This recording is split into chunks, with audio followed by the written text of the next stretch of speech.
Well. Good evening, everyone. Good evening, good evening, good evening. How are you doing, Danita?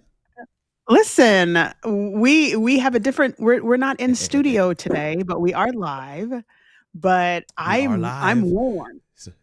You are That's what warm, and matters. that's I listen. We am want to warm be warm. We want to be warm. because That's it is that's cold here in the Tennessee Valley. We are dealing with listen, and I absolutely. don't want to say it because I so many other people are dealing with so many with colder temperatures, I should say. But right now I think it's like 17, but it feels like -5 or Oh, some a- kinds of weirdness absolutely, outside. So absolutely. but we won't be jealous of this individual on the other side That of the just screen that yeah, just yeah. The came one in that just came and in. Right. Oh, yeah, there we go. Well, There we go. I wanted to get him right. listen, man. Well, I don't mean, because he's about to I, rub it I in. listen. No, I'm praying for all of those who are in the path of winter storms, but it just providentially worked out that I am in Miami this weekend and getting ready to share the good news in Fort Lauderdale, Florida. And Oh man. I think that's when your steps are ordered. Every now and then, it just works out. It works out in a way that when it's really cold, you get a That bit is so warmed mean. up. Hey, it happens. It happens. It happens. Listen, I Yeah. love, I love, I love the comment section is already lighting up in terms of people just greeting one another. We've got 263 devices are connected. I see you, Roycelyn. I see you, Debbie. I see you, Cecilia Jeffrey. I see you, Deborah Moore, Annie Chapman. Marie Apollon, Roycelyn's in the chat as well. Norma Jean Gibson is in the Mr. chat. David Anderson, some Roisley. of our regulars. Yeah. Bonnie Thomas is in the chat as well. Man, everybody's saying happy Sabbath. We just yeah, everything is there. Everything is there, and of course, there's a breath of life in the chat as well, which makes sense, of course. But I'm pretty certain that is Sister Snell that's chatting on that handle. So we're excited that you're with us tonight as well. But we Mhm. want to say a word of thanks to each and every one of you, man. You've been rocking with us for these 20. Well, I didn't say 21, 20 days of the new 20 normals. days. 20. Today is day 20. Tomorrow's day 21. And it has been an Mhm. amazing journey thus far. And we're just excited that we get to kind of host this thing every morning. It's just been absolutely amazing. And then and some of you have been tuning in all month long to Point of View. Point of View is a show that Breath of Life does that is focused on relationships, love. Man, the first episode, I believe, if I'm remembering correctly, the first episode was on relationships, Conflict. Conflict. conflict. That's right, conflict. Conflict. And then the Yeah. second Yeah. one was on parenting. And then the Parenting. last Yep. one was grief and loss. Yes. Thank you Oh, for that helping me last there. one. That last one was I was saying to a good friend of mine, I was like, man, they got to stop cutting onions around. I don't know what's going on. Yeah. It's Yeah. Is just, that what it was? it's just The yeah, onions. they keep cutting onions. It gets really dusty, and Yeah. eyes start watering and stuff. It's really annoying, but Imma no, say it it, was. I was openly weeping, and what's crazy is that so this is what's nuts is that we pre-tape all of our monthly shows. Yes, this Mhm. is true. So I saw it live, like, when we're taping it in the studio, we Yeah. it's on all of our televisions, and, Throughout the and throughout so the office. Yep. I was crying when they did it in studio. So Yeah. I'm thinking, "Oh, I'll tune in because I heard it and I was able to get that all out," you know? And then I'm listening again and I'm just like like I'd What? never heard it before. Where is this Yeah. coming from? Yeah. Right. People are saying in the chat. I watched last week and I cried, like Yes. not just Yes. one cry, but I cried. No, it was Yes. a very powerful. I For shared sure. with those who were with us last Sabbath as well. And if you didn't get a chance to watch that one, definitely want to go back and check that out. But I also will say, Mhm. like, there was several points that were really good from the conflict one. That was amazing. I was looking in the comment section underneath all three of those episodes just to kind of see if there was any pressing questions, but mainly people were just kind of sharing their points of view and then also Mm. agreeing in a lot of ways. I mean, I think that we want these shows to be conversation starters, not Mhm. enders, not necessarily that Right. we're this is it, this is the blueprint, and you just do it this way. We want it to spark conversation, especially for Point of View, which is a relationship focused show. But the second show was on parenting. Yeah. Parenting. And I there's so much that I resonated in there in terms of, you know, sending the child from mom to dad and back and back. I resonated that's with it. that part. I said, yeah. After a while, they're like, "Can you guys talk? Can y'all connect? 'Cause we're tired. We're tired of having to kind of do the go between." But so many things to resonate in there. You know, life is real. I think sometimes as Christians, we our focus is, of course, we want to be good servants of the Lord. We want to be servants, people that are in His hand that can be used. But we also have to keep ever present in our minds that we're real. We actually, if you pinch us, we squeal. You know, we put on our pants one leg at a time, and we face real life situations. And Point of View has been one of those shows that really gets down to the brass tacks, as they say, the nuts and bolts, the everyday living and what that looks like. And I think sometimes when we get a chance to have those conversations, it allows others to see like, oh, okay, I am not as off. You know, I'm listening to the Snells talk about this and how they deal with it from a parenting perspective, and it's like, whew, breath of fresh air. Now, I have often said to my sister Danita here that parents need a whole club. We need a support group. We need. Yeah, we do. Yeah, we do. Yeah, we do. We need it. But, if nothing else, we can say, "Oh, yours too," because that's what it feels like dealing with these teenagers. Yours too. Yeah. Yeah. Parenting, man, and it will go left. It will go left. It will go. Yeah, kids will. You know, they are a constant variable. Yeah, it's like can't solve for the why. This is just not possible. So, but no, we're excited for all that. And then of course, we talked already about last week's episode, which was grief loss. But we just kind of wanted to recap that for some of you guys. I don't know how many of you got a chance to. Yeah, there we go. And that's why I tune in. Alexa says, and that's why I tune in, because of the realness, and we want to make sure that is very much a healthy dose of what you get every time you tune in here to Breath of Life. But I want to say a word of welcome to my co-host tonight. Pastor W. Snell he's coming to us live from, you know, beautiful Florida, where it's warm and where Danita and I would like to join him. It's not. Didn't we say that the last time? Next time he goes, that he has to take us with him, and he didn't. We did. The irony is, it is about. So I think the low tonight is actually going to be about 57 degrees here in 57. Okay, yeah. I mean, if that makes you feel any better. Now that is like winter, you know, blast in Florida. Yeah. But especially no, somebody in the chat just said that they're in Phoenix. And what did they say the temperature was there? I've missed it, but they said they're in Phoenix, and man, I think 78 degrees. They said happy Sabbath from Phoenix. It's 78 degrees today. Yeah. So wow. So they have us all beat. They're definitely having some time there, some good weather there. And then we want to say a word of welcome to the other co-host, and that is Danita Jones. How are you tonight? I'm great. Good. I'm great. Good. I'm excited about chatting with my you guys know I love you because I left a rehearsal early so that I could be on air with you all. And you know, it's production week, so yeah. I very much yes, it is production week. So I love these brothers right here. Feel it. Well, man, you know what that means for me. Listen, I tell you what, we're excited about God's Trombones, which is going to be in just over a week. I mean, it'll be a week from tomorrow. A week from today. A week from today.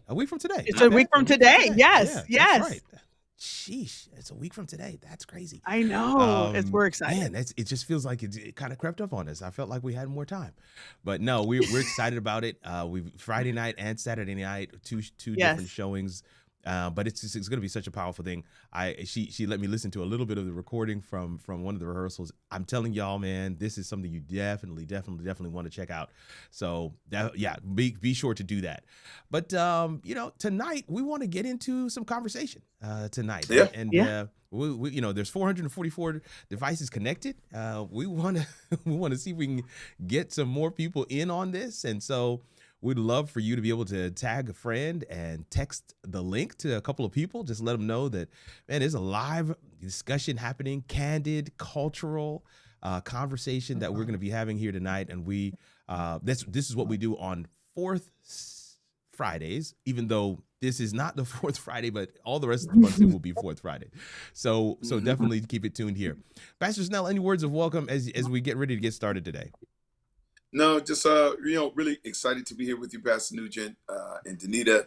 Again, just giving major props and love to Pastor Nugent for the last 20 days. He's been engineering 21 days of prayer. Even the days that, again, he's not on camera, he's having to get up and troubleshoot and put out fires and address a lot of different things to kind of make it work smoothly.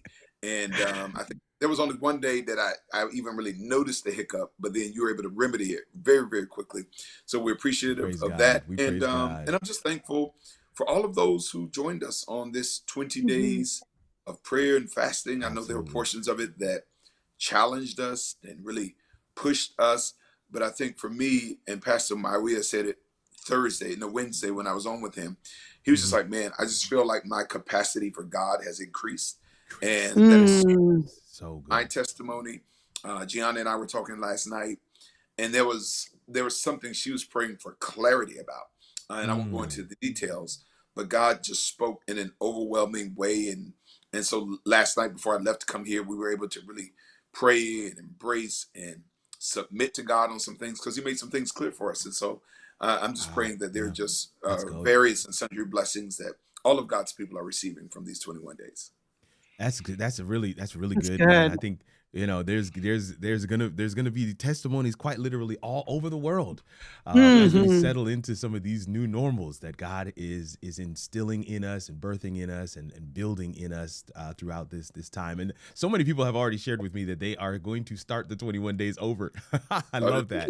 That's going to be amazing. I think that's a really good idea for many to just kind of go back to the beginning and kind of chart that thing through again. And let me be clear. Every time I rewatch, and I have rewatched several of the morning broadcasts, every time I watch it though, I hear something different. And so we're excited tonight for that. 498 devices are on tonight with us, and we're excited, man. Thank you guys so much for that. I see some folks are hailing you up from Nassau, Bahamas, Pastor Snell. They are giving you greetings here today. Oh man, much love to my Nassau family, man. I was just down there a few weeks back, and man, it's so funny. People talk about the beauty of the Bahamas, but the beauty of the Bahamas is scenery, the beach. It's the people. It's just a warm fellowship there. Had a tremendous time. So many blessings to you. Amen. Amen. Amen. Amen. Well, family, listen, we want to dive in, man. Let me be clear. This show is about what just happened. And if you've paid attention to all the things that are happening around us in the news and, in headlines, even the different conversations you're having around your home and around your work and different other places you might frequent. I mean, I was at the barbershop today just listening to some of the conversations as well. There is no shortage of things to talk about. But one thing that absolutely kind of caught the attention, I would even say, of the world, is a skit. Something that was meant to be. It was supposed to. Well, I imagine. Now, I have seen one or two of this gentleman's skits before. I actually did not realize that they were all the same person. However, I did not realize that. Because of the way that he does them. But this particular skit, forget about everything else he's done before. This one seems to have really shocked the world. It has gripped headlines all over. People have been talking about it from several different angles. And we're not necessarily going to talk about the skit itself per se, but the skit brings to life this focus, or some focused attention, I should say, on some of the things that we are doing in the church. This skit was specifically on mega churches and some of the things that they have done. But I think for a number of people, they did not realize that the skit was parodying real things that happened in real churches. That They thought, oh, Mm-hmm. this guy's just making fun. So we're not necessarily going to litigate the skit itself or its relevance, but we do want to talk about, man, so are the over the top antics that we see, because some of them are over the top, some of them I think are fairly powerful analogies and demonstrations that help to drive home a message. But there was one, Danita, that you said had a roller coaster that was going. Yeah. The Had speaker. they built a roller coaster on the pulpit, and the pastor rode it Mercy. in. Mercy. I forgot what the title. This is a great point. I forgot what the title of the sermon was. I Mercy. don't remember what he It's the said. roller coaster sermon. I It's the only roller remember coaster. him coming in on the roller coaster, and that is just a neat little period right there. Right I there. only remember the roller coaster, and more so too Yeah. because, and it's not because people would think, oh, well, you're a theater person, you're a production person, so it's the interest of how they did it or how they got it in there. But I think I was just so baffled at the necessity for it, Yeah. because And he wrote it in, and then he gets out, and the crowd like chuckles, and he never goes back to it. But now the focus is fully on this massively constructed monstrosity that's just sitting behind you, and now that's where my focus is. I'm not listening to whatever you brought, and I can't even say if it was a good or bad word or whatever. It was just this roller coaster as this backdrop. And then you're like, well, how does he get in there? Well, how did they power it? Well, did they push him from backstage? Like, I'm thinking all of these things, completely missing the actual point. word that was being brought.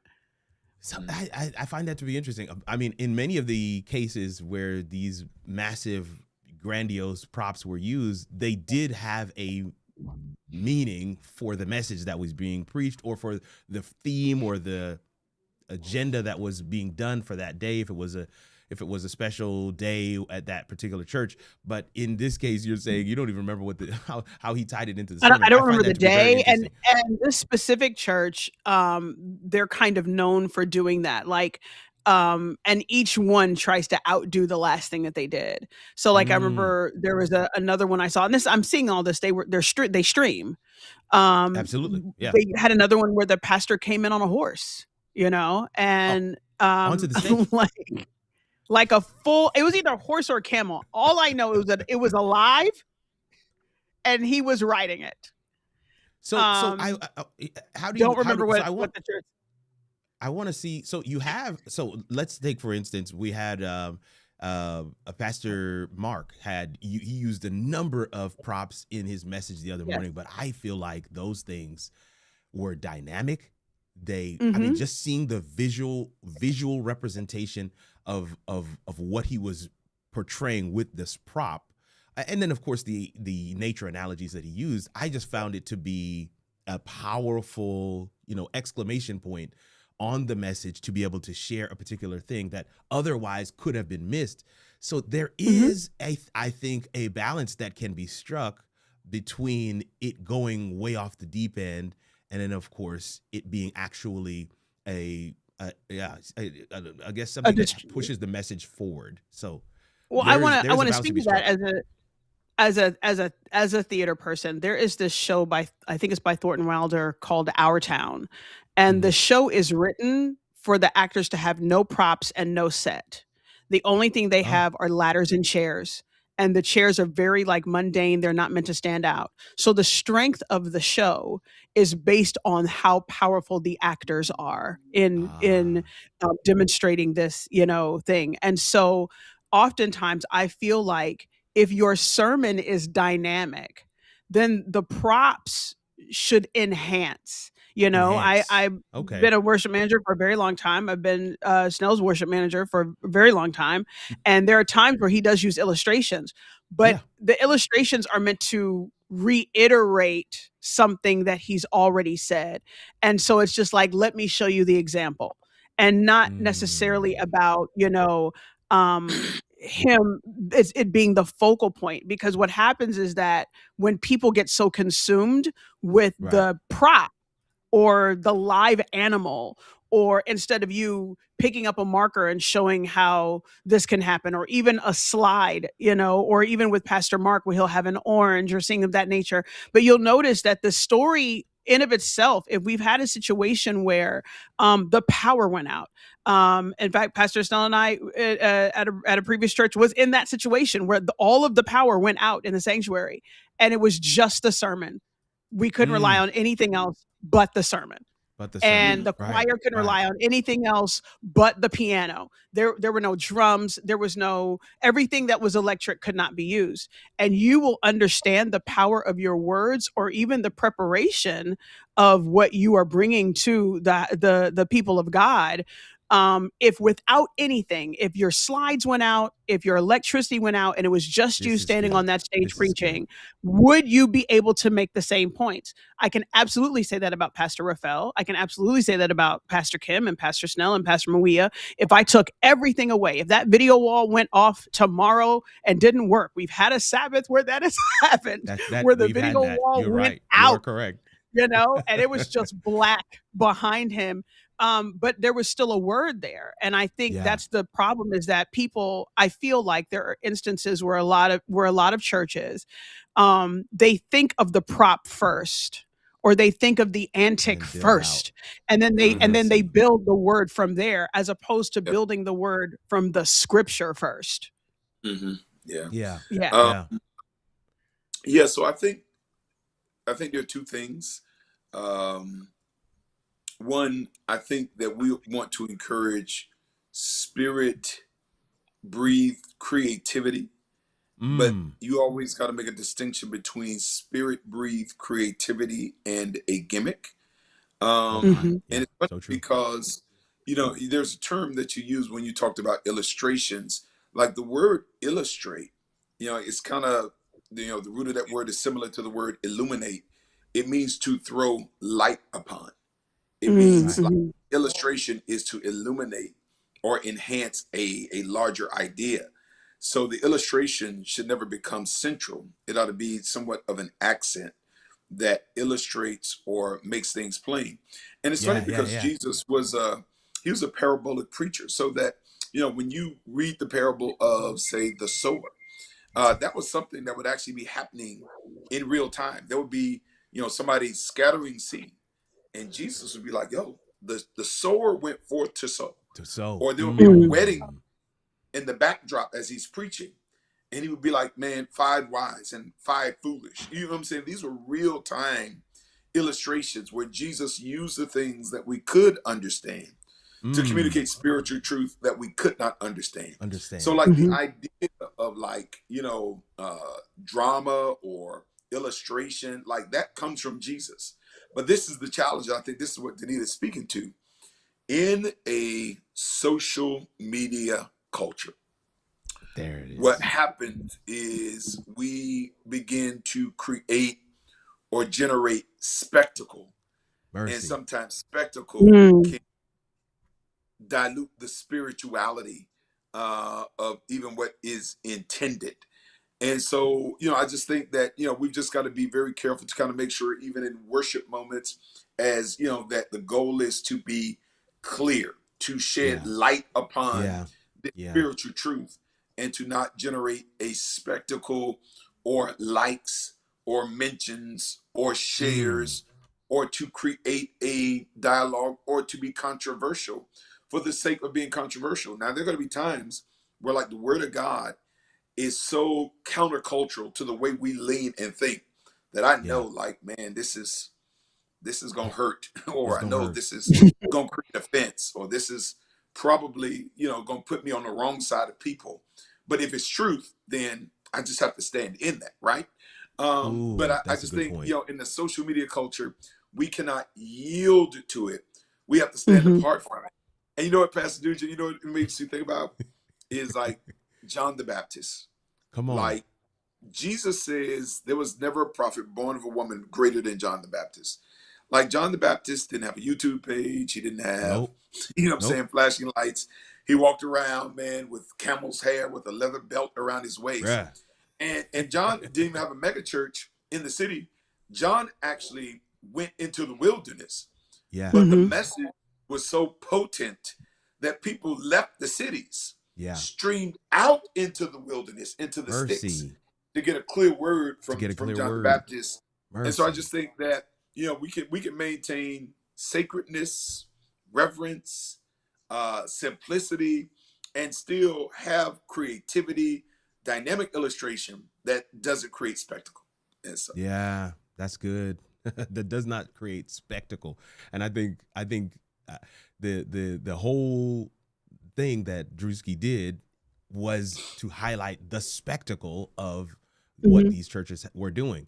And so it wasn't necessarily something that they were, he wasn't highlighting the message, the actual thing that they preached. He was highlighting the antics. He was highlighting the quote unquote illustration.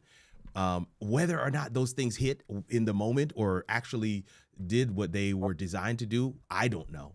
But one of the things I think I heard you say there, Pastor Snell, I thought was interesting is if it's truth, I don't mind being in the hot seat if I'm espousing truth. But if I'm in the hot seat just because I decided to use some antics, I feel like you're drawing the wrong attention to yourself and for something that could have been avoided, where you could point that attention and that spotlight back on Jesus if you were just espousing truth. And I love that. I love that. That's something for us to be thinking through as well. I see you in the comments as well tonight, guys. Thank you guys for just kind of chiming in. God's word has power like that, Roycelyn says. I love that. Illustration should illustrate is somebody who's just kind of typing that into the chat as well. Others are just saying, man, yeah, people learn differently, you know, so their instruction/sermon has power to reach the unreachable, some different types. And we look at that in so many different ways. In many ways, even for what we're going to have next weekend with God's Trombones, it's a different kind of experience because, again, we recognize that, you know, people hear and experience the word differently. So understanding different means and methods is not exactly what we're speaking to. We're talking about making sure that the main thing is still the main thing at the end of the day. And he says, yeah, go ahead, Doc. And if I could jump in, because one of the things, you know, even as we, you know, we have the privilege of being able to train, you know, up and coming pastors, or that's correct, sometimes musicians, or, you know, praise team leaders. I just think the viral moment crave. I just think we have to guard against that crave, simply because it can. And again, I have not watched all of the videos or seen all of the the parodies, but I know what he's referencing because I see it in different spaces. But the reason I think we have to kind of guard against it is because it can draw you out of character. Yeah. It can kind of draw you out of yourself.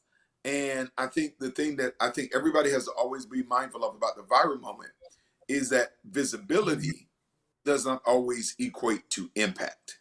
And I think that's what we tend to assume, that because a lot of people have watched it or a lot of people are commenting about it, that it equates to relevance or spiritual impact, where sometimes it's just a spectacle. You know, and it's just something that kind of had enough, I don't know, whatever to it, that it stopped the scroll.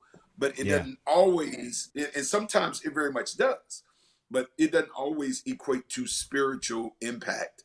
And I think what you want for is spiritual impact, relevance, truth, not necessarily spectacle. And I just think that as children of God, whether you sing, whether you preach, whether you minister, whether you serve, like, I just think our at the core, we've got to seek to be servants, not celebrity. And I just think, you know, and there are times if you're deeply impactful, it will grow your reach and your ministry, or so on and so forth. If you're deeply impactful, but you want your ministry to grow as a result of deep impact, not spectacle. Because see, like when you build something around spectacle, you know what you have to keep doing, Danita?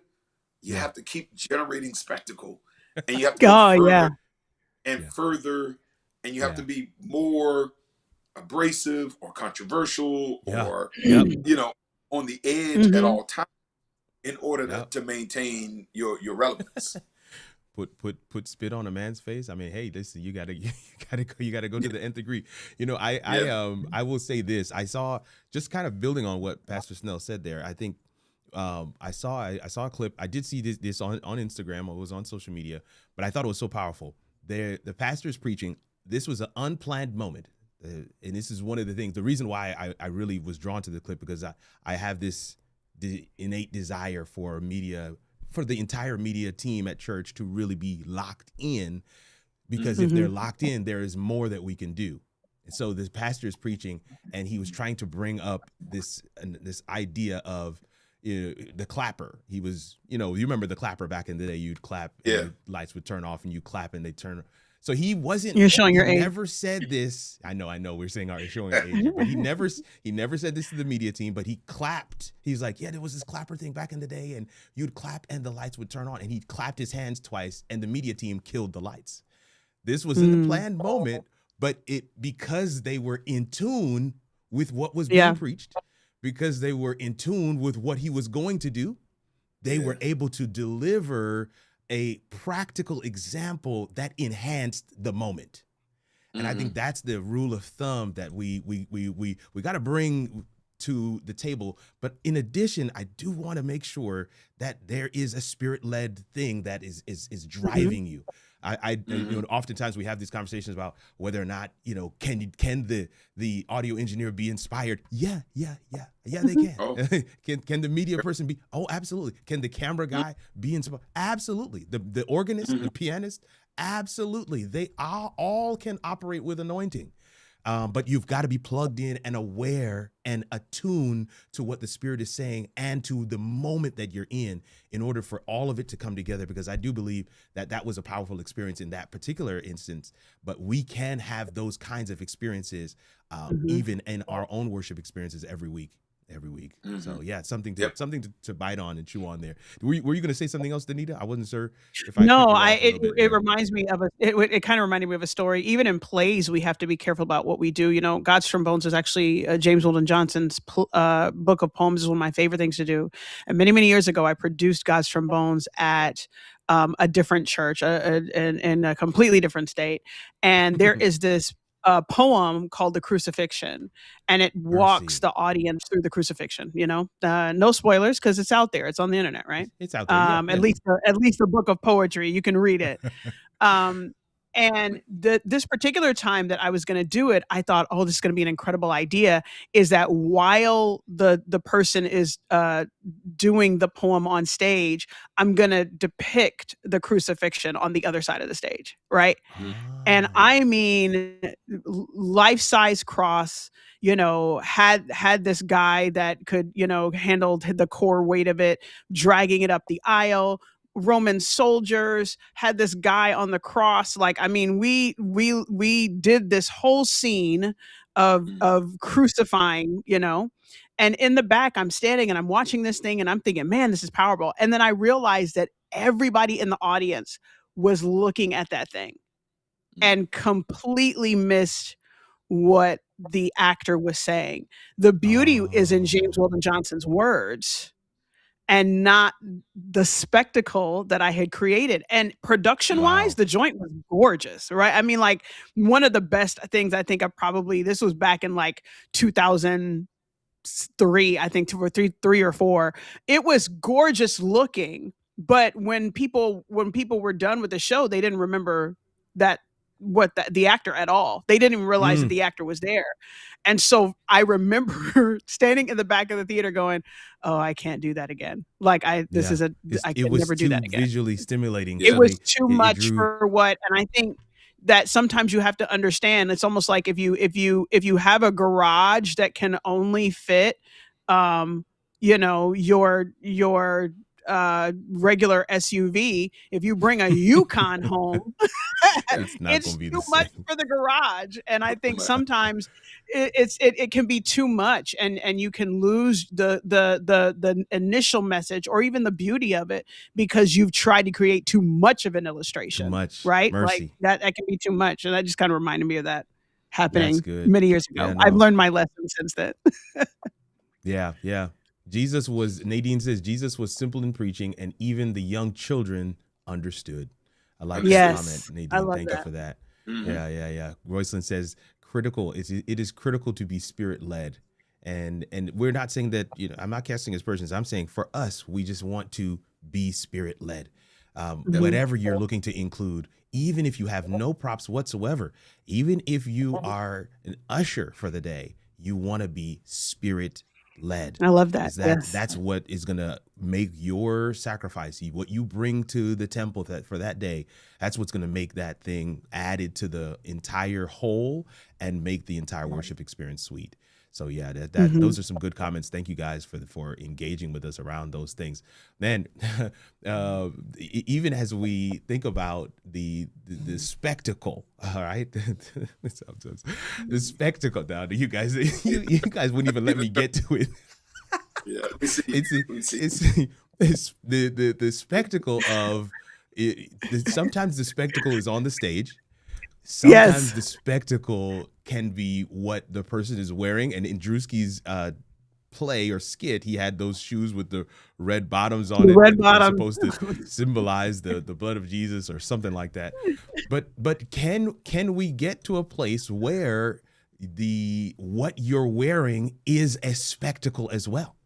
Over the last couple of weeks, a prominent pastor has had to kind of talk through some explanations around something that his wife wore, and it seemed to have broke the internet. We're talking, but regardless of what you think about the dress, what we Mhm. were thinking about as we were addressing this or preparing for tonight's conversation was these different types of responses. Some are saying that we're jealous. Others are saying people are judging, and yet still we are saying some are saying that that we are complacent, meaning we have lost what it means to understand modesty, and being able to adorn ourselves properly. There's a lot of different conversations around this, around this concept. And to be clear, this is only the latest instance. There have been several others in years past, but as we were thinking about what just happened, this is the thing that we wanted to talk through tonight as well. I'm seeing some comments. That's what I'm trying to address even as I'm listening to them. But I want to make sure that Pastor Snell, Danita, you guys are hearing me well. Yes. Yes. Okay. Yeah. There's one or two people saying that the mic is a little too far or that it's not loud enough. It is very loud for me. I've turned it up already, but I just want to make sure that it's balanced with the other mics as well. Several are saying that it's good, so let's keep it moving. Yeah. So talk to us. How do we weigh in on this? Where are we judging? Is that thing is judging the approach that we should take when it comes to this kind of thing? Where do we land on this? Oh. Go ahead. I live for the day where a person will get on the internet Mm-hmm. and they will see a thing on the internet that they have an opinion about, but if that person does not live in their house, they keep scrolling. Yeah. Like Yeah. for Yeah. me, it was I have no opinion, at least out loud, about the infamous dress, right? We Yeah. all have our Exactly. opinions. I think it just again, what turned into the spectacle more for me were the reactions to the dress. Agreed. Like Agreed. it got to the point where, people were calling this woman out of her name, and Yeah. they Terrible were, stuff. questioning her spirituality, and they were, just and it was, Christians, if I can use my quote fingers there, that were saying all of these things that regardless of your opinion would not be a good thing for you to say, period. Period. Whether Yeah. whether you had the relationship with her or you didn't. But I was so kind of undone, the question about were we judging or whatever. My thing was just like, whose business of ours is to get in a comment section or to write Yeah. these doctoral dissertations talking about it at all. Yeah. I know people use this as a cliche, and I hate saying this, but sometimes we make so much out of a thing when there are so many other things, you Yeah. know? Yeah. Yeah. And I think I was more disturbed at how this woman, regardless of what was decided in their home and what they decided to do, there was this public enemy number one, as if she had harmed, you know, someone physically, or the reaction that we have with other things that are going on in the world. When at the end of the Right. day, you just scroll up, y'all. Like it Yeah. doesn't even Just have keep it moving. to, it has nothing to do with you. For many people, it wasn't even their church. It was not My their pastor. It goodness. was not their first lady. And if you are in a position where you are quote unquote close to individuals, then that's something that you share with them With them. Yeah. in their No, space, I and love not this. like brazenly put it online. One of my favorite adages I heard somebody say one time, they were just like, if you have an issue with me, then call me and let me know. And if you don't have my number, then you don't have an issue with me. You don't. You actually don't. And I feel like sometimes that's an adage that we kind of need to have. So I hope I didn't go off topic, but I'm just like that. To me, it's like, it's not judging, it's not complacent. Like, keep scrolling. Like, let's not make it a thing, because it's Yeah. not our thing. You know what I mean? I think Yeah. that I know that Doc Snell, you're going to chime in here in just a second, but something that you brought up there, Danita, that really resonates, and it's something that I think kind of ties into this particular way that we are engaging right now. One of the challenges we have from time to time online in the chat. I want to say this. I love my online family. I love you. I have to preface what I'm about to say by saying I love you guys, but I get the emails, and every now and again, folks email and they say, "Man, I've got to can you turn off the chat on the online stream? The chat is just it's not really doing. People are off topic." I think the chats actually do very well done at our church, at least. But from time to time, something may happen at church. And I'm not speaking about anything particular, but from time to time, something may happen at church, and we may actually feel strongly about it.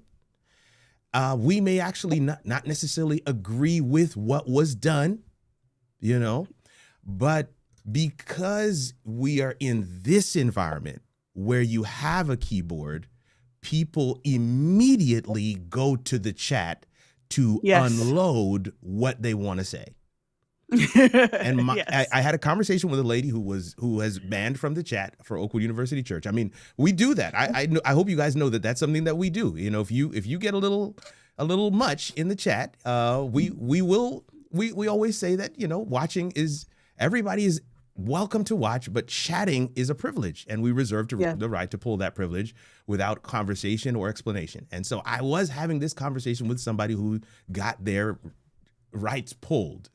and my simple question to this person was, would you have stood up in the middle of church, in the middle of that person's segment, and said out loud what you typed in the chat? She was quiet. She said, absolutely not. And I totally get the point now. And that is my piece. That's the part I'm trying to, I'm so glad the way you said it, Danita, it really cemented in my mind. I feel like because we have a keyboard, we feel like we have an opportunity to weigh in on certain things that if we were in person, we would never, we would not part our lips to say some of the things that we type online, in the comment section, or in the chat. And I think that's I'm so glad that you brought that up, because that is the piece that was resonating with me. So yeah. And I see several in the chat saying, we appreciate and affirm our moderators. They are fast. Yes, they are. They don't play around. They do not play. They do not play. And listen, when you're blocked, I want to be clear. I just wanted to kind of wrap it up. When somebody is removed from the chat, they can still watch. They just can't chat. And so I think that's kind of the way that we've balanced it. And I hope that makes sense. But yeah, I do see that in this scenario as well, because people have chimed in. Now, several of you in the chat have said, we do think that there is, a call back to modesty. There's got to be some dress reform. Some of you guys have said that in the chat as well. And so there's a couple of different ways that we can look at this thing. Pastor Snell, did you want to weigh in on that real quick before we could take a couple of comments?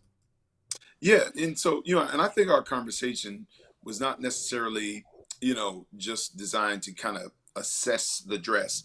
I think most of us on here who are believing people understand modesty is a clear principle of scripture that we align ourselves with, and we want to live that out before the world.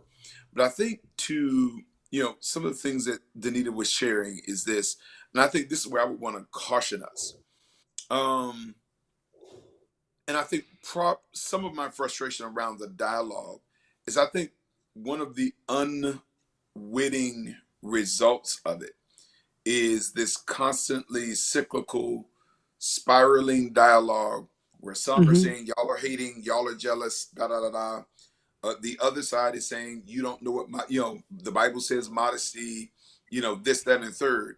The issue is that sometimes those debates in public space, and there's a term Ellen White uses. She says, sometimes this public discord, she says it gives fodder to the enemies of the cross. And I think that there are times where some of the dialogue can be so destructive and so toxic that, man, those who are unbelieving, but better yet, those that are seeking, those who are deciding, those who are trying to kind of come back from whatever religious hurts or wounds they've been experiencing, they kind of see this stuff and it's actually odious, and it actually harms our long-term witness. And so I just think that, there's a text here in 1 Thessalonians 4, verse 11 and 12. It says, make it your ambition to lead a quiet life. This goes against social media culture entirely. And it says, you should mind your own business and work with your hands, as we told you. So that with your daily life, you'll be able to win the respect of outsiders, so that you would not be dependent on anybody. And so I just think there's a term, you use it, Danita, every opinion I have, I don't have to express it in public space. Especially if I feel like, or my sense is, this is going to add to a conversation that has no incline. That conversation has decline attached to it. And I think that, and Pastor Nugent, you talked about this in an episode of Breathe recently, how even a social media algorithm basically kind of grabs a hold of that and generates kind of Christian drama and drags it down in a way that we don't even realize, man, that it's actually telling a story about the church, about the gospel that we're not intending to tell. And so I just want us to, I guess, be very good stewards of our influence, because this is the thing. And I'll say this even to the crowd that says, oh, y'all are just judging. There's a difference between judging and reproof. And honestly, this is a dangerous thing, because what we've done is we've taken all reproof out of the church, and we label it all judging. Listen, if we love each other, I love Kirk and I love Danita. I know you guys love me, but you know what love is going to do is there's going to be some times where I'm going to stand in your way a little bit, and there's going to be some correction. There's going to be some reproof, but guess what? That conversation won't ever happen on social media. Nope. It won't ever happen via email. We're going to kind of sit down, and honestly, because there's some of us that, and one of the things I learned about us is we kind of like the idea of public rebuke, but courage, it's not bold to publicly rebuke somebody when you got the backing of people who agree with you. The boldness is, let's sit down in a space, just me and you. That's what takes gumption. That's what takes courage to real down, boldness for sure. Let's have a conversation together. And by God's grace, I want to speak the truth in love. You kind of get what I'm Mm, saying? And so I just think absolutely. that sometimes, and the reason we like public rebuke is because, again, there's spectacle to it. There's a certain level of drama, and we're just entertained by it. But like, Mercy. but like if I'm really trying to win my brother or sister, like, that's going to be a dialogue that's going to be happening, with sincerity, Yeah. concern for you, all right, Mhm. and compassion and love in the truth that is being spoken. And so, I think those are just some things I want to just kind of throw out there, because I just feel like, man, sometimes, the world is laughing at us Mm, and Mm. seeking teetering people could go one way or the other can get turned off by it, because it just looks like the same old church mess being played out in another generation. Mhm. mercy. Yeah. No, no, very, very well said, Doc. I I like love that. I that. like the framing of it as well, because yeah, I do think that we confuse or conflate the two, rebuke Yeah. and judging, reproof, I should say, and judging. Mhm. Mhm. Some comments have come in as well. Genuine concern for someone. Roycelyn says, genuine concern. There is love in rebuke too. Mhm. How and Mhm. where you rebuke Yep. is so important. There's a way to do things. I am the only Willie, I think, says there's a way to do things. Having a conversation can prevent so much division. Everyone wants to be right. Everyone wants Mhm. to be right. Oh, yeah. Yeah, to say, and Roxanne says you don't always have to say what comes to your mind. You can reserve some of that for yourself. Yeah, they're definitely some people are saying some of the objections could have been done in a different way, tasteful, loving way. Somebody says, I don't get what was wrong with the dress, but hey, it's neither here nor there. What we're really looking to kind of use this whole scenario as a launch pad for is a broader conversation, and I hope that has really landed for several of you. Because there are, Kurt, Pastor Nugent, there are different Yep. things, whether there'll be an entity that will generate a conversation or an article about Oakwood University or Oakwood University Church, Yep. or So there'll be true. Mhm. entities that they will, and it's funny, I live in this space where people will make an allegation about me, or Mm-hmm. they'll take a clip and take it out Yep. of context Yep. and Mhm. completely remove it from its context. And then there would just be this conversation. Some young man just kind of saying, see, this is why I don't like. And then others are defending, so on and so forth. And though you appreciate the support, there's a part of me that's like, guys, like, Just, yeah. people are watching. You know what I'm saying? Like, I don't want this to be their introduction to the church. I don't want this to be Yeah. their Wow. introduction to Jesus or the ministry, like just like internal feuding. And so I just think, I just want us to be very mindful of just what we are lending influence and voice to. And I Yeah. guess we just Mhm. got to ask ourselves, I guess, as you're thinking it through, man, is this going to push the mission of Jesus Christ forward? Or Mm. is like this dialogue, if I engage in this, and honestly, I just think there are not enough of us that think along these lines. Is this going to harm the witness of the church? Is this going to, kind of sour somebody that's seeking, Somebody. Mercy. or is it going to give fodder to the enemies of those, to the enemies of the cross? And so I just, you know, so I'm not anti-commenting or you engaging. I just think we need to have some discernment about the way we engage. I love Mhm. it. I love it. I love it. No, this is good. I love there's some really good comments coming in as well. Pettiness does not belong in the church. Somebody Yeah. said, don't go down the rabbit hole. Distractions. Some of The these things rabbit are hole. distractions. Yeah, yeah. No Yeah. filter. Somebody said. Many prefer to be right instead of getting it right. There's a distinction there. There's a distinction there, Ray. Thank you for that. My mother always says silence is golden. Karen says Yes. silence is golden. But yeah, no, I love the conversation in the chat. Clearly you're resonating as well. And I think, yeah, there's just in the current scenario and society that we live in, the sound bites, the quick takes or hot takes, I should say, the 10 seconds of fame that people are seeking, they'll take something, turn it all the way around, put it back out there, and again, what we have what has become our normal response is what the algorithms have grown to adapt for. And so that's what Pastor Snow was sharing earlier. And I love that, we can look at it and frame it from both of those angles. The algorithm isn't churning this thing out because it's like, oh, that's the only type of thing that people that it wants to show. No, it's actually showing it because people are watching it. It's actually being reactionary instead of, dictating what the conversation is. More people. That's why when we go live for the broadcast every morning, or whenever we go live and we have our content on YouTube or whatever platforms, we are asking people to share. We ask people to hit the like button. We ask people to text the link to friends, because the algorithm is taking their cues from us. And once we start doing those things, then the algorithm starts sharing as well. Oh, well, these people are watching this. They're sharing it. Let me put it in front of more people.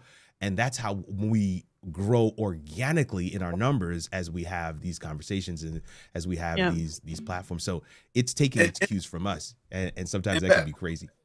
It is so funny because, like, the conversations we engage in, they're such a revealer, not just about say somebody like Miss Bryant. It actually speaks a lot about us. So it's interesting. So I'm more of a I kind of engage in social media a little bit more lightly, and again, that's just personal preference. It's just kind of my personality, but I kind of look at what's happening. But it's interesting how somebody will put a Bible verse, maybe a testimony, an uplifting statement. It'll have like 1 or 2 likes, maybe 1 or 2 shares. But let somebody post something that's a little salacious, just a little got a heat to it, especially even if it's religious in nature. Man, that's going to have like 150 comments and 35 shares and so on and so forth. So I just think that, like, where we engage in many ways, what sticks out to us, what grabs our attention. Yeah. I think that actually says a lot sometimes. Man. There's and then you have this whole component of those like me. At many times like me, sometimes my kids will have to kind of inform me, like, no, there's this thing, and you didn't know about that, Dad? You didn't know about that? And it's like, and then my reaction to the thing is similar to what other people's reactions is, but my reaction is late. It's late, and it's somewhat off topic. Others have reacted in that way before. Others have experienced this very thing before and reacted in this very way, and now it's my turn. Or maybe I just wasn't paying attention when they were reacting in those ways. I got you guys this time. You don't even know I've shifted. Your rage is late. I see you. But your rage is late. And how do we approach those kinds of scenarios, especially within our community? Black History Month is getting ready to start. I got a message from my sister-in-law this morning. She's just like, these immigration movements, whatever you want to call them, they have just been all over the news. People are speaking out against it in various and different ways. It seems to be very much a topic that is touched on daily at this point. And but some of the things that people are describing are things that several communities, especially of color, have experienced for years, for decades. And so you almost say, you're almost listening to what they're saying, and you're saying to yourself, oh, but we have to have the conversation with our sons as soon as they start driving. We have to have the conversation before that, Kirk. As soon as they start engaging with society. Exactly. Yeah. The concept or the idea that they can be completely in the right and still be detained wrongfully is a reality that certain communities have lived with for years. And yet we have this kind of thrust upon a broader culture, broader society at this point. And it is interesting to see the responses. It's interesting. But I pose the question. I want to hear what your thoughts are on the whole concept of these what ICE has been doing, especially in some concentrated areas, even though it seems like it's all over the country at this point. It doesn't seem like there is an area of the country where we're not being affected or seeing the impacts of these movements, these raids. I mean, innocent folks are dying. There's just a lot of pieces of this puzzle. But what are your thoughts pertaining to that? And then again, we want to couch everything tonight from the perspective of what should be the believer's response. What should we be thinking through, or how should we be speaking to these kinds of scenarios as believers in a living God, loving God, who was himself an immigrant. I don't want to taint it, but we know for sure that this is Bible. We're not making this stuff up. And so it's interesting to come at it from that perspective as believers. How should we approach this? I want to go to your first question, because we always Please. love to throw to Pastor Snell with the believer question. I feel like sometimes I can come in as the layman, non-pastor, especially as a Listen, go ahead and preach, sis. Go ahead and preach. We the thing that I think that is important for us to really highlight, because of who we are and what we look like, is because all of us have sons and daughters that are growing up in this America. And it reminded me of, I will never forget when my oldest son, Ethan, was in, I think, maybe the 3rd or 4th grade, and I was getting some gas at a gas station, and we were on the more posh side of town. I'll put it that way. Come on. And he was he was tall for his age, even then, like 3rd or 4th grade, and he was already hitting like 5'8", and so he asked me if he can go get something from the store, and I had some cash, and I said, sure, I'll pump gas while you go inside and get something. And as he's getting out of the car, he's walking into the store. This I want to say it was 5th grade, this 5th grader, and I happened to glance up, and it was cold that day, and he had his hoodie up, and he was walking into the store with his hands in his pocket. And the absolute way I yelled his name, and I with my voice yanked him back to the car. Mercy. And at the pump, I'm just like, you can't go in the store like that. And he's looking at me so confused. It is freezing.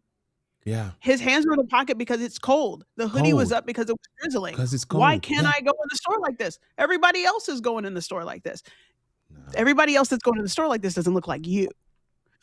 And so, having had negative experiences, and we do have to say that not all, right? Not all law enforcement is like this, but being Black in America, all of us have a story where we have encountered that overzealous, does not want to de-escalate. You are the enemy until they realize who they're talking to, or you hand them your license, or they find out that you're a preacher. Or at the one time when I was in this, I won't say back and forth, but it was a very serious situation. And then he was like, well, what do you do for a living? I'm like, I'm a teacher at the time. And immediately you could see the look on his face, like, what will this look like later? When they realize that I have gotten into this back and forth with this teacher, so we live those experiences more often than we should. Yeah. And we've cried out. Yeah. So much from our community about living with these experiences. We have cried out like Abel. Mercy. So many times. We have had public funerals. We have had quiet protests. We've had football players kneeling on the sidelines. We have had protests that have escalated because the anger inside is just so much. And I'm not even talking about recently. When you think about the Edmund Pettus Bridge, and you think about those kinds of protests that happened even during the Civil Rights Movement. And we've been saying, please listen, because one day they're going to get tired of just coming after us. That part. And then this starts happening, and other communities are turning to the Black community and saying, why aren't you all doing anything? And there's a part of me as a believer that also is just like, it's almost like my house was on fire. and I was asking you for water.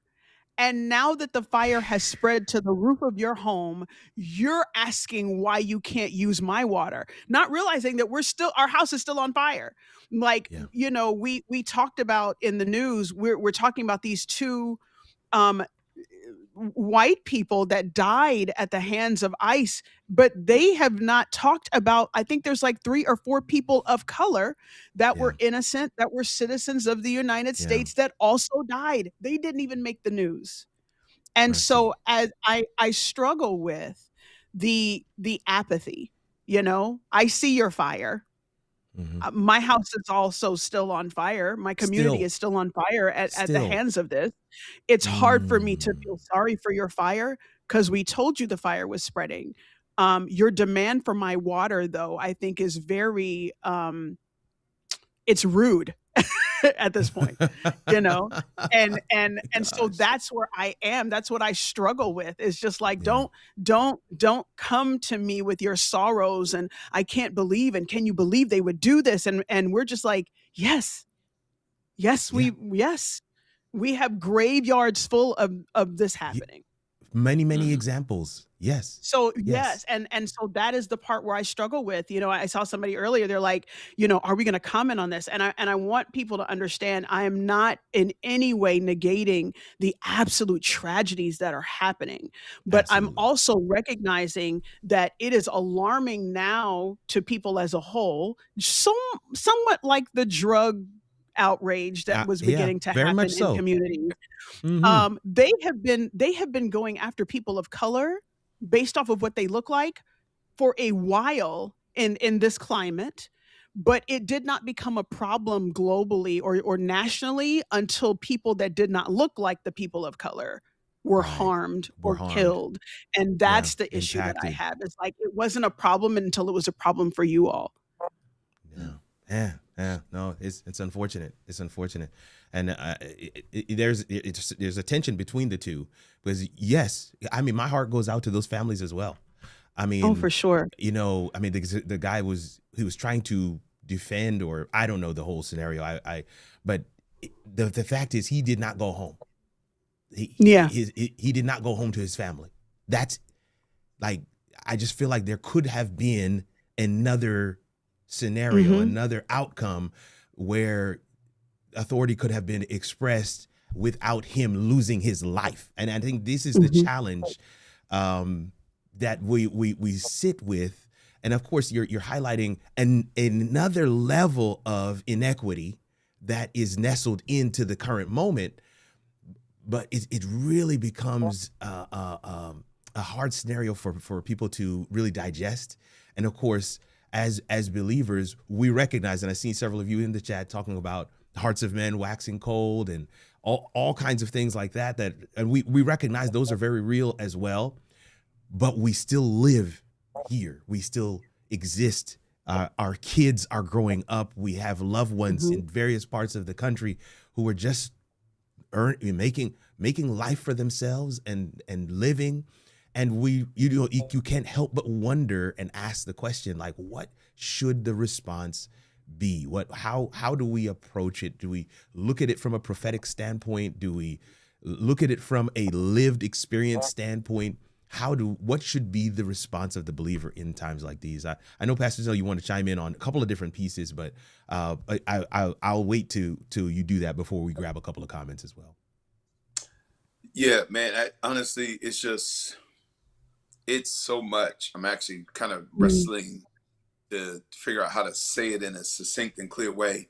Mm, Let me just begin, just really on behalf of our team. Really, just we want to send out our condolences and prayers to all of those individuals that have been harmed or have lost loved ones yeah, as a result Mhm. of these aids. I think there is unique grief simply because these deaths were, in my opinion, absolutely unnecessary yeah, and unwarranted. And I think even as I listened to Danita talk, um, I just think that these are very triggering moments for it is. people of African American descent or people of African descent, simply because in some ways it just became normalized in our Hmm. Mhm. community. These are the lamentations of mothers and fathers and Yeah. grandmothers for Yeah. generations and generations, and so we certainly identify with that suffering. There are a couple things, so when we talk about the believer's response, I think number one, and I will rarely tell you to do like a Google Bible search, but I just encourage you, because see, I want to make a distinction between like immigration policy and what should be an immigration compassion. Come on. Because actually, when you read the scripture, so you just do a Google search that says Bible verses about immigration. Like I've been reading, I think I shared with the 21 days, the book of Numbers during the 21 Hmm. days. And it's amazing, like as God is forming this nation, God, both in the book of Leviticus, in the book of Numbers, and Deuteronomy, has a whole set of compassionate approaches for how you integrate the pilgrim, the stranger, or the foreigner into covenant society with his people. I Mm. mean, Hmm. like there's a whole approach to it. You're not supposed to treat them differently. You're not supposed to treat them any worse. You're supposed to welcome them and receive them, and it's Receive actually them. supposed Yeah. to be a part of your witness. And it's funny because even when you hear certain political speech that talks about or condemning what they call cities of refuge, you realize cities Hmm. of refuge, that's actually biblical. So It that is. like God literally, as he was framing the promised land, the land that they marched for 40 years for, he established 6 refuge cities, cities of refuge. So it's for those who are seeking asylum if they, in the heat of the moment, or accidentally killed someone, or if they were a foreigner or a stranger, they would have a place where they can find asylum and rest. And so I just think that, it's astounding to me that so many kind of under the umbrella of Christ. And again, I'm not talking about immigration law. I'm talking about Mm-hmm. Hmm. just immigration compassion, the approach that undergirds it. It just amazes me kind of how we can, in one vein, promote Christ, Christian values, but then in the execution of things like this, support inhuman, harsh Hmm. tactics that even become deadly, Mercy. and still look to try to justify these approaches and these practices. I think the other thing that is really hitting me is kind of prophetically. I think it ought to be quite alarming. It ought to be saying it's time to wake up, because Hmm. really, regardless of kind of what your political affiliation is, when you look at kind of the rhetoric that immediately responded, started around the killing of the young lady, Miss Good, I believe her name was, Hmm. Mm-hmm. there was a quick uh, attempt to label her a domestic terrorist. And Tariff, yes. I'm hoping you're paying attention to that, because really what it is showing us, friends of mine, as I think right now you're seeing governmental powers expanded, like Yep. in real time, not going through Congress and like, assigned, passages or protocols for it to become law. Like stuff is just being made up in real time and implemented in real time. And you see Hmm. how quickly those who oppose, the views of the majority can literally be labeled terrorists. And what I'm One saying time. is, I Yeah. think that if we believe that the Bible says what it says, because like this is the thing. So Revelation 13 lets us know there's going to be this beast that rises up out of the earth. All right, it looks like a lamb, Mercy. but it speaks like a dragon. Now I need you to be clear. Like, no, it doesn't just sound like a dragon. It is a dragon that walks around in lambs or Jesus clothing. So that, Mercy. like, essentially what it will do is it will perpetrate itself through Christian ideals to Mercy, gain mercy. a hold Yeah. on those that can be deceived by the lamb like veneer, not Mm. recognizing what is operating underneath the surface. So, like, this lamb like beast will actually operate in ways that are counter to the principles of scripture, while Hmm. invoking like Christian principles, are doing it in Jesus' name. So, like the same way these people can be labeled domestic terrorists, those that at some point in time say, man, I'm going to choose God above Right. man. I'm Right. going to choose God's law above man's law. you see how quickly, just like that, you can be Boom. identified as a traitor, a non-patriot, an enemy of the state. And Yeah. all of a sudden, you find yourself subject to some of the harshest consequences known to man, simply because you don't go along to get along with the majority ideologies of a particular time. And so I just Mercy. think that that's a reason for us to wake up and pay attention, Mhm. because the truth is, if somebody's liberty can be taken away simply because of their background, I think we see how quickly religious liberty can be snatched Mhm. and taken away if you're labeled in the right, or should I say the wrong fashion.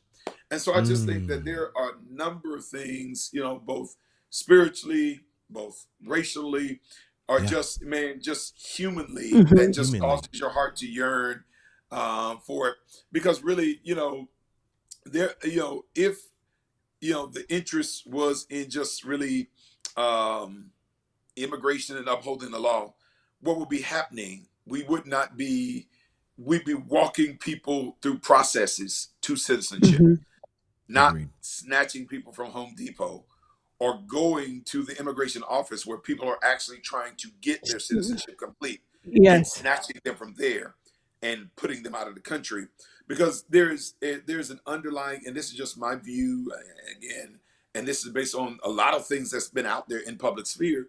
There is a part of the majority culture that fears being overtaken numerically in the United Mm-hmm. States.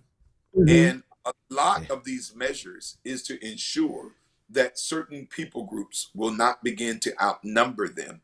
And that's why, in some ways, this is such a core value. It's not really a matter of law, it's not really a matter of morality. It's about maintaining control and dominance. And I just think we got to pay attention. Man, Mhm. crazy. It's I saw a report that Don Lemon. Actually, just as we were Yep. getting Yeah, prepped for the before we got call, I on, saw that's true. Just And that another Black reporter, yes, yeah, were have arrested, been arrested pulled out of for their reporting. hotel rooms. I mean, yep. Yeah. just it's it's crazy. But It's I want to actually comment on what crazy. you said, Yeah, Pastor Snell, because go for it. I know there are more people. There are a lot of people out there like me, and that makes me feel better in the context of what you said. Mhm. More so too, that also helps bring out the compassion for the actual victims that are going through this, Mhm. and what the experiences that they are having, that ultimately we can relate to at the end of the day. But that compassion piece, I think, is also necessary for us to bring about as believers, and knowing that, at the end of the day, we have to be careful of, and I say this because I am saying this to myself. I do this a lot. We have to be careful not to play the oppression Olympics, Mm-hmm. Yeah. like where you're just like us and we and our, Yeah. and it's true. And because that is your knee jerk reaction, as opposed to looking at the whole thing and saying, wait a minute, not only is how this is being treated not biblical, but it is even more dangerous because of how it is being framed from the Mhm. people that are saying, when you talked about the individual and how she was immediately framed, um as a domestic terrorist. And Yeah. even with the gentleman that was shot and killed,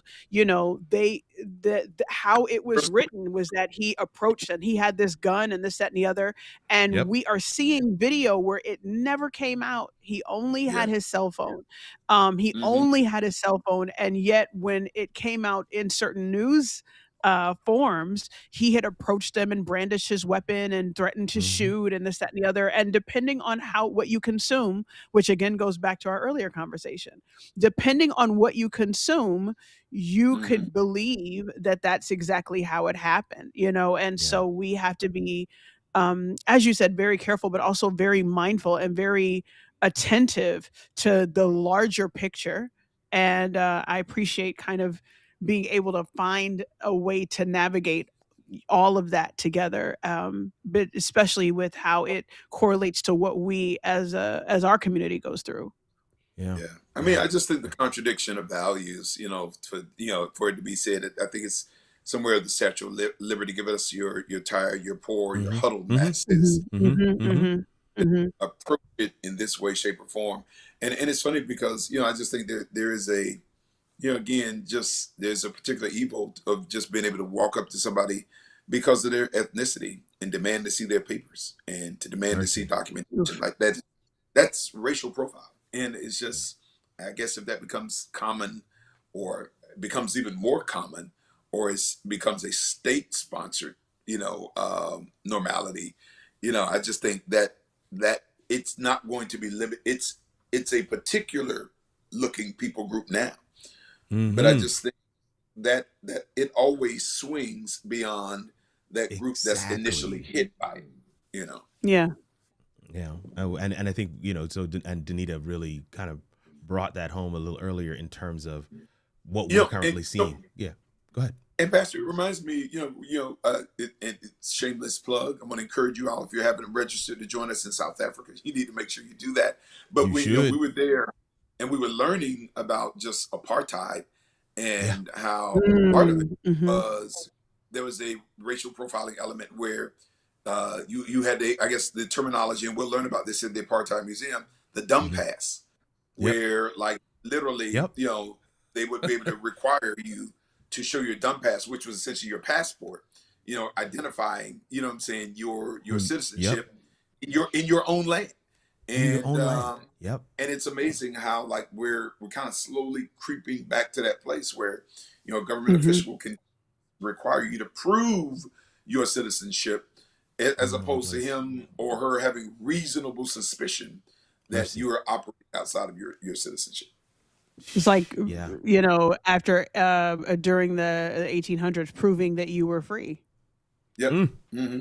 Same Yep. kind Prove of it. papers that And you were required to carry to prove that you did not belong to a plantation, and that's really scary to Yeah. think that we're slowly starting to relive that kind of thing in our society going now. back, yeah. So Yeah.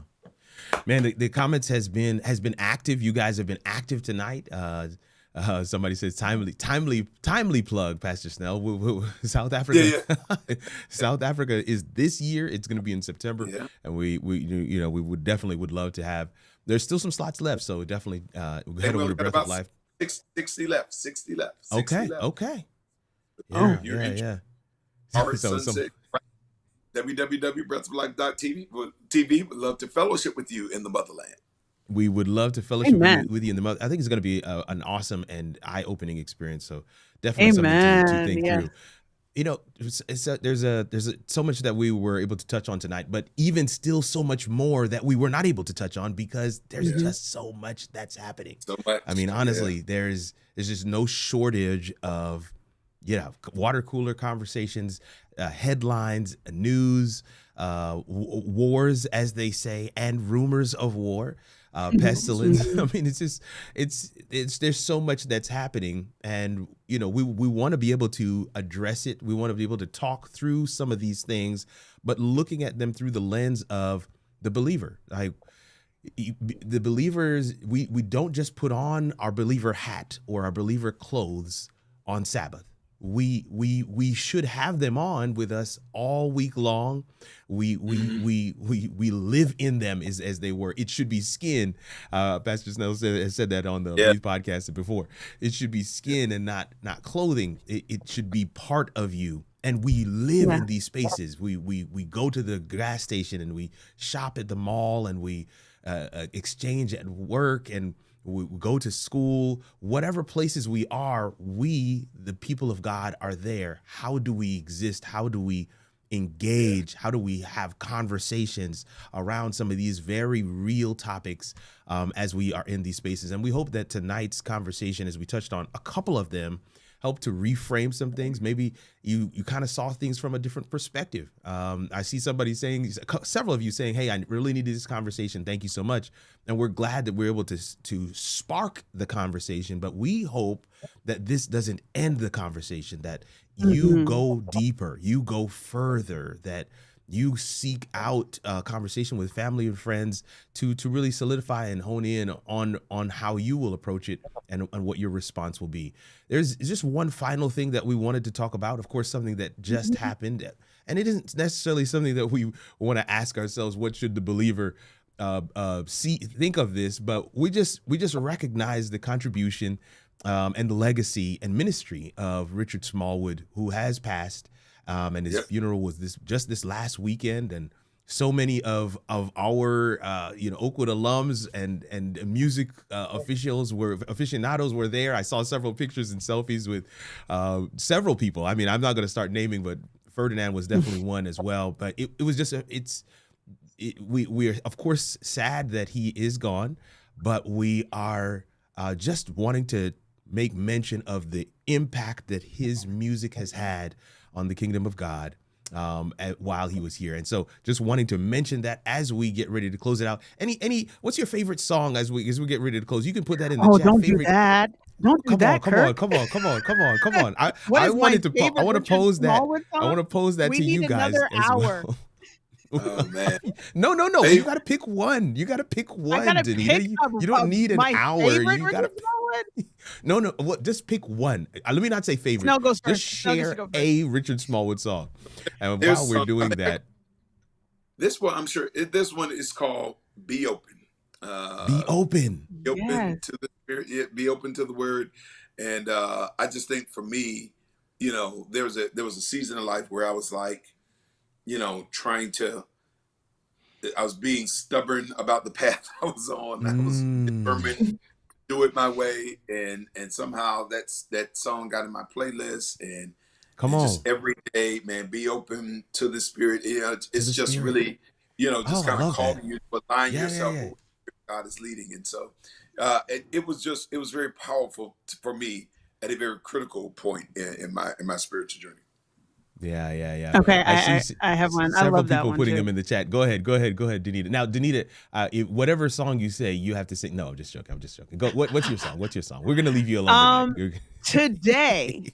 I'm gonna say this is my favorite song today, because I need for people to understand that Richard Smallwood is the soundtrack of my life. Like my dad would play him on LPs. I'm talking about the Richard Smallwood singers. So there are certain people like like Trust Me and Total Break, like you'll go there. I'm going back to the joints that are like on LP, but I'm not going to go back that far. So I'm come on. Today, just today. Today, I'm Morning's Breaking. Ooh, that's a good one. Oh, no, that's a good one. I can see morning breaking through the dawn. I love that song. She gave us a little. I like it. The way he was, his words were not only biblically based. I love that oftentimes we can be reading scripture and you'll get, especially in Psalms, you'll get to a chapter in Psalms that Richard Smallwood literally, like, he just used oh Lord, our how excellent, in all the earth, like it's just amazing, his writing process and seeing what he was able to do. But his words spoke to the experience of the believer and the person that was struggling. It wasn't like, the stories that he was telling and the beauty of it, and so good. How he merged classical and gospel together into one thing. Like, it was a heartbreaking loss, but I believe that you cannot build a legacy yourself. Your legacy is actually built on others and what they remember and how they received you. And to see that funeral, to know that 20,000 and plus people were watching on that day, and to see the people that were willing to drive and brave the weather just to pay their respects because of the soundtrack that he was in our lives, the psalmist he was, the contemporary psalmist he was to our generation. It's just there are too many songs that I could list, each one having a connection to something that Yeah. So it's your turn, Kirk. I'm putting you on the spot Pastor now. Still, I didn't realize I was opening a can of worms here, man. The chat has gone wild. It's gone It I is mean, like it is Let me look at absolutely crazy. Maestro Richard Smallwood. Here we go. Total Praise, of course. I knew that one was going to be there. Of course. Total Praise is there several times. Anthem of Praise is another one. Oh, that's a big one. Anthem of Praise. Let's see here. Love Divine. Love Divine. Is mercy endurance Oh, forever? Love Divine. Yeah. Yes. Angels, right? My everything. Yes. Somebody says, for tonight, I'll just say thank you. Thank you was their favorite. Thank you. That was a good one. Yeah. That was Be Open. Be Open is another one. You Are My Everything. The whole Persuaded album, Coach Onita Hall says the whole Persuaded. The whole album. The whole album. Listen, somebody says, yes, it was the soundtrack for my life as well. But I have purposefully skipped over the one that I was going to say, which is Jesus, you're the center of my joy. That one is the one for me, man. I'm telling you, that one just, ooh. Mercy. And I love how, Pastor Snell shared, the season that he was in. And I think that's how songs, especially good ones, the reason why they hit is because you remember where you were and what you were going through. Yes. And you just had enough strength to hold on to those few words. Jesus, you're the center of. I'm gonna leave it there. My joy. We're gonna leave it. All right, Pastor. But I tell you what, man, we just wanted to just touch on that because that is something that just happened. And of course, we celebrate the life, the legacy, and the ministry of Richard Smallwood, even as we get ready to close. It out for tonight. Any final things we want to share, Pastor Snell, Danita? I know we talked about God's trombones. Unfortunately, the whole folder of flyers that I had added has somehow been removed, and I was trying to add it back in while we were talking, but so I don't have them. But any final things we want to share with people as we get ready to close it out for tonight? We just got a lot happening. The month of February with Breath of Life and Oakwood University Church.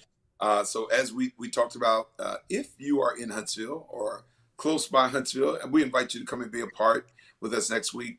God's Trombones, as we partner with Productions by Danita and Oakwood University Church, is going to air. Again, not air. It's going to be presented Friday night at 7 p.m.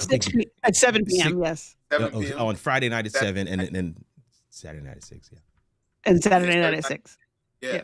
So it's worth the trip. If you're in Huntsville, we want you to make sure that you make provisions to be at one of those two showings.